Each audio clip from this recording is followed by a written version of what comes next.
लगभग 3 वर्ष बाद मैं लखनऊ जा रही थी। लखनऊ मेरे लिए एक शहर ही नहीं, एक तीर्थ है, क्योंकि वह मेरा मायका है। उस शहर में पाँव रखते ही जैसे मेरा बचपन लौट आता है। 10 दिन के बाद भैया की बड़ी बेटी साक्षी की शादी थी। मैं और मेघा दोपहर की गाड़ी से जा रहे थे। अखिल बाद में पहुंचने वाले थे। कुछ तो इन्हें काम की अधिकता थी, दूसरे इनकी तो ससुराल है। ऐन वक्त पर पहुंचकर अपना भाव भी तो बढ़ाना था। मेरी बात और है। मैंने सोचा था कि कुछ दिन वहाँ चैन से रहूँगी, सबसे मिलूँगी, बचपन की यादें ताज़ा करूँगी और कुछ भैया भाभी के काम में भी हाथ बटाऊँगी। शादी वाले घर में 100 तरह के काम होते हैं। अपनी शादी के बाद पहली बार मैं शादी जैसे अवसर पर मायके जा रही थी। माँ का आग्रह था कि मैं पूरी तैयारी के साथ आऊँ। माँ पूरी बिरादरी को दिखाना चाहती थी कि आखिर उनकी बेटी कितनी सुखी है, कितनी संपन्न है, या शायद दूर के रिश्ते की बुआ को दिखाना चाहती होगी, जिनका लाया रिश्ता ठुकराकर माँ ने मुझे दिल्ली में ब्याह दिया था। लक्ष्मी बुआ भी तो उस दिन से सीधे मुंह बात नहीं करती। साक्षी के विवाह में जाने का कुछ तो अपना ही चाव कम नहीं था, उस पर माँ का आग्रह। हम दोनों माँ बेटी ने बड़े ही मनोयोग से समारोह शामिल होने की तैयारी की थी। हर मौके पर पहनने के लिए नई और आधुनिक पोशाक, उससे मैचिंग चूड़ियाँ, गहने, सैंडल और ना जाने क्या क्या जुटाया गया। पूरी उमंग और उत्साह के साथ हम स्टेशन पहुँचे। अखिल हमें विदा करने आए थे। हमारे सहयात्री कॉलेज के लड़के थे जो किसी कार्यशाला में भाग लेने लखनऊ जा रहे थे। हालांकि गाड़ी चलने से पहले वे सब अपने सामान के यहाँ वहाँ रख रखाव में ही लगे थे। फिर भी उन्हें देखकर मैं कुछ परेशान हो उठी। मेरी परेशानी शायद मेरे चेहरे से झलकने लगी थी, जिसे अखिल ने भांप लिया था। ऐसे में वह कुछ खुलकर तो कह ना पाए, लेकिन मुझे होशियार रहने के लिए ज़रूर कह गए। यही कारण था कि चलते चलते उन्होंने उन लड़कों से भी कुछ इस तरह से बात करी, जिससे यात्रा के दौरान माहौल हल्का फुल्का बना रहे। गाड़ी ने रफ्तार पकड़ी। हम अपनी मंजिल की तरफ बढ़ने लगे। लड़कों में अपनी अपनी जगह तय करने के लिए छीना झपटी, चूहलबाजी शुरू हो गई। वैसे मुझे युवा पीढ़ी से कभी कोई शिकायत नहीं रही, ना ही मैंने कभी अपने और उनमें कोई दूरी महसूस की है। मैं तो हमेशा घर परिवार के बच्चों और नौजवानों की मनपसंद आंटी रही हूँ। मेरा तो मानना है कि जवानों के बीच रहकर अपनी उम्र के बढ़ने का एहसास ही नहीं होता। लेकिन उस समय मैं लड़कों की शरारतों और नोक-झोंक से कुछ परेशान सी हो उठी थी। ऐसा नहीं कि बच्चे कुछ गलत कर रहे थे, शायद मेरे साथ मेघा का होना मुझे उनके साथ जुड़ने नहीं दे रहा था। कुछ आजकल के हालात भी मुझे परेशान किए हुए थे। देखने में तो सब भले घरों के लग रहे थे, फिर भी एक साथ 6 लड़कों का ग्रुप, उस पर किसी बड़े का उनके साथ ना होना, उस पर उम्र का ऐसा मोड़ जो उन्हें शांत, सौम्य और गंभीर नहीं रहने दे रहा था। मैं भला परेशान कैसे ना होती। मेरा ध्यान साक्षी की शादी, मायके जाने की खुशी और रास्तों के बाग बगीचे, खेत खलिहानों से हटकर बस उन लड़कों पर केंद्रित हो गया था। थोड़ी ही देर में हम उन लड़कों के नामों से ही नहीं, आदतों से भी परिचित हो गए। घुंघराले बालों वाला सांवला सा नाटे कद का अंकित फिल्मों का शौकीन लगता था। उसके उठने बैठने में फिल्मी अंदाज था, तो बातचीत में फिल्मी डायलॉग और गानों का पुट था। एक लड़के को सब सैम कहकर बुला रहे थे। यह उसके माता पिता का रखा नाम तो नहीं लगता था, शायद यह दोस्तों द्वारा दिया गया नामकरण था। चुस्त दुरुस्त सैम चाल ढाल और पहनावे से खिलाड़ी लगता था। मछली कदकाठी वाला ईश ग्रुप का लीडर जान पड़ता था। नेवी कट बाल, मूंछों की पतली सी रेखा और बड़ी बड़ी आंखों वाले ईश से पूछे बिना लड़के कोई काम नहीं कर रहे थे। बिना मैचिंग की ढीली ढाली टी शर्ट पहने बिखरे बालों वाला बेपरवाह तबीयत वाला समीर था, जो हर समय च्युइंगम चबाता हुआ बोलचाल में अंग्रेजी शब्दों का इस्तेमाल ज़्यादा कर रहा था। मेरे पास बैठे लड़के का नाम मनीष था। लंबा, गोरा चिट्टा, नज़र का चश्मा पहने वह नीली जीन्स और कीमती टी शर्ट में बड़ा स्मार्ट लग रहा था।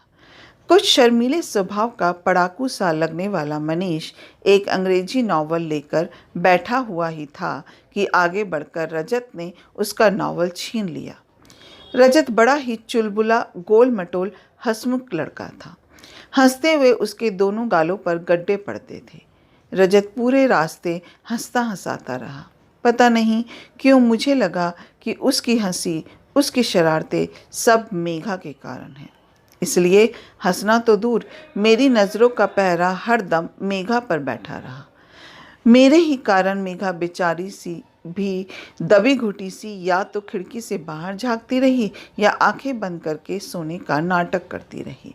अपने हम उम्र उन लड़कों के साथ न खुलकर हंस पाई, ना ही उनकी बातचीत में शामिल हो सकी।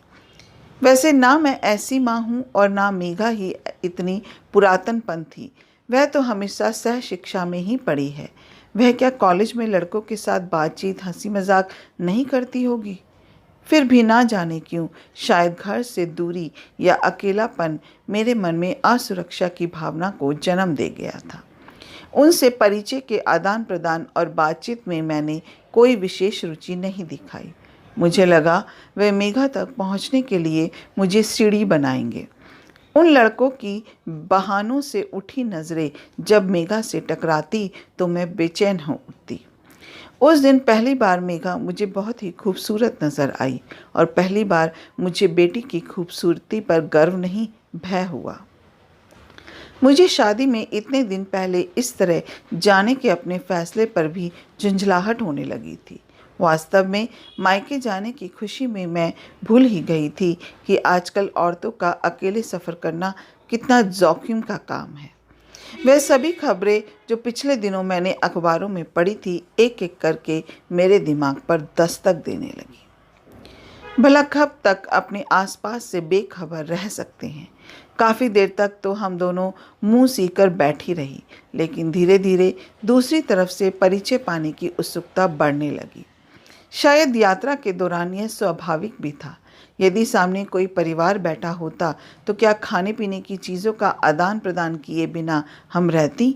और सफ़र में कुछ महिलाओं का साथ होना तो क्या वे ऐसे ही अजनबी बनी रहती? उन कुछ घंटों के सफ़र में तो हम एक दूसरे के जीवन का भूगोल, इतिहास, भूत, वर्तमान सब बाँच लेती। चूँकि वे जवान लड़के थे और मेरे साथ मेरी जवान बेटी थी, इसलिए उनकी उठी हर नज़र मुझे अपनी बेटी से टकराती लगती। उनकी कही हर बात उसी को ध्यान में रख कर कही हुई लगती। उनकी हंसी मजाक में मुझे छीटाकसी और ओछापन नज़र आ रहा था। कुछ घंटों का सफ़र जैसे सदियों में फैल गया था। दोपहर कब शाम में बदली और शाम कब रात में बदल गई, मुझे खबर ही ना हुई, क्योंकि मेरे अंदर भय का अंधेरा बाहर के अंधेरे से ज़्यादा घना था। हालांकि जब भी कोई स्टेशन आता, लड़के हमसे पूछते कि हमें चाय पानी या किसी अन्य चीज़ की ज़रूरत तो नहीं। उन्होंने मेघा गुमसुम बैठे बोर होते देखा तो अपनी पत्रिकाएं भी पेश कर दी। जब जब उन्होंने कुछ खाने के लिए पैकेट खोले तो बड़े आदर से पहले हमें पूछा, हालांकि हम हमेशा मना करती रही। मैंने अपने आप को बहुत समझाया कि जब आपत्ति करने लायक कोई बात नहीं तो मैं क्यों परेशान हो रही हूँ, मैं क्यों सहज नहीं हो जाती। लेकिन तभी मन के किसी कोने में बैठा भय फन फैला देता। कहीं मेरी जरा सी ढील बात को इतनी दूर ना ले जाए कि मैं उसे समेट ही ना सकूं। मैं तो पल पल यही मना रही थी कि यह सफ़र ख़त्म हो और मैं खुली हवा में सांस ले सकूं। कानपुर स्टेशन आने वाला था। गाड़ी वहाँ कुछ ज़्यादा देर के लिए रुकती है। डब्बे में स्वाभाविक हलचल शुरू हो गई थी। तभी एक अजीब सा शोर कानों में टकराने लगा। गाड़ी की रफ्तार धीमी हो गई थी। स्टेशन आते आते बाहर का कोलाहल कर्णभेदी हो गया था। हर कोई खिड़कियों से बाहर झांकने की कोशिश कर रहा था कि गाड़ी प्लेटफॉर्म पर आ लगी। बाहर का दृश्य सन्न कर देने वाला था। हजारों लोग गाड़ी के पूरी तरह रुकने से पहले ही उस पर टूट पड़े थे, जैसे शेर शिकार पर झपटता है। स्टेशन पर चीख पुकार, लड़ाई झगड़ा, गाली गलौज, हर तरफ आतंक का वातावरण था। इससे पहले कि हम कुछ समझते, बीसियों लोग डब्बे में चढ़कर हमारी सीटों के आसपास यहाँ वहाँ जुटने लगे, जैसे गुड़ की डली पर मक्खियाँ चिपकती चली जाती हैं। वह स्टेशन नहीं, मानो मनुष्य के समुद्र पट बंधा हुआ बांध था, जो गाड़ी के आते ही टूट गया था। प्लेटफॉर्म पर सिर ही सिर नजर आ रहे थे। तिल रखने को भी जगह नहीं थी। कई सिर खिड़कियों से अंदर घुसने की कोशिश कर रहे थे। मेघा ने घबराकर खिड़की बंद करनी चाही तो कई हाथ अंदर आ गए, जो सब कुछ झपट लेना चाहते थे। मेघा को पीछे हटाकर सैम और अंकित ने खिड़कियां बंद कर दी। पलट कर देखा, मनीष, रजत और ईश तीनों अंदर घुस आए आदमियों के रेवड़ को खदेड़ने में लगे थे। किसी को धकिया रहे थे तो किसी से हाथापाई हो रही थी। समी ने सुरक्षा को ध्यान में रखते हुए जल्दी जल्दी सारा सामान बंद खिड़कियों के पास इकट्ठा करना शुरू कर दिया। लड़कों को उन धोती कुर्ताधारी निपट देहातियों से उलझते देखकर जैसे ही मैंने हस्तक्षेप करना चाहा तो ईश और सैम एक साथ बोल उठे, आंटी जी, आप दोनों निश्चिंत होकर बैठिए, बस ज़रा सामान पर नज़र रखिएगा, इनसे तो हम निपट लेंगे। तब याद आया कि सुबह लखनऊ में एक विशाल राजनीतिक रैली होने वाली थी, जिसमें भाग लेने यह सारी भीड़ लखनऊ जा रही थी। लगता था जैसे रैली के उद्देश्य और उसकी ज़रूरत से उसमें भाग लेने वाले अनभिज्ञ थे। ठीक वैसे ही उस रैली के साथ परिणाम और इससे आम आदमी को होने वाली परेशानी से रैली आयोजक भी अनभिज्ञ थे। पूरी गाड़ी में लूटपाट और जंग छिड़ी थी, जैसे वह गाड़ी ना होकर शोर और दहशत का बवंडर था जो पटरियों पर दौड़ता चला जा रहा था। लड़कों का पूरा ग्रुप हम दोनों माँ बेटी की हिफाजत के लिए डट गया था। एक मजबूत दीवार खड़ी थी हमारे और अनचाही भीड़ के बीच। उन छाहों की तत्परता, लग्न और निष्ठा को देखकर मैं मन ही मन नतमस्तक थी। उस पल शायद मेरा अपना बेटा भी होता तो क्या इस तरह अपनी माँ और बहन की रक्षा कर पाता।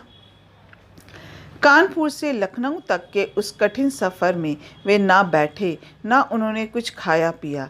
इस बीच में अपनी शरारतें, चूहलबाजी, फिल्मी अंदाज सब कुछ भूल गए थे। उनके सामने जैसे एक ही उद्देश्य था, हमारी और सामान की हिफाजत। मैं आत्मग्लानि की दलदल में धंसती जा रही थी। इन बच्चों के लिए मैंने क्या धारणा बना ली थी, जिसके कारण मैंने एक बार भी इनसे ठीक व्यवहार नहीं किया, एक बार भी इनसे प्यार से नहीं बोली, ना ही इनके हास परिहास अथवा बातचीत में शामिल हुई। क्या परिचय दिया मैंने अपनी शिक्षा, अनुभव, सभ्यता और संस्कारों का, और बदले में इन्होंने दिया इतना शिष्टाचार, सम्मान और सुरक्षा। उस दिन पहली बार एहसास हुआ कि वास्तव में महिलाओं का अकेले यात्रा करना कितना असुरक्षित है।